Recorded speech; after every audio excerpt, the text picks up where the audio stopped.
Hola, soy María, formo parte del equipo de la Clínica Alejandro Sanz, Salud Integrativa, y te vengo a hablar sobre el equipo médico BEMER, ya que lo usamos desde hace 5 años y este equipo ya existe desde hace 25.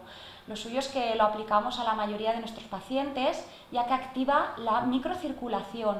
Esta vasomoción es súper importante, ya que ocupa la mayor parte de la circulación total. Con solo 8 minutos aplicando lo que es el equipo, vamos a conseguir una microcirculación estable, adecuada y sostenida durante 12 horas. Esta microcirculación en valores normales lo que va a hacer es oxigenar el cuerpo de manera que nos va a dar energía a nivel celular.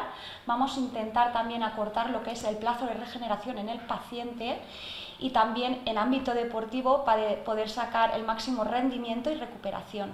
Lo suyo es que es un equipo que tanto se usa en modo clínica o igualmente es cómodo como de uso doméstico.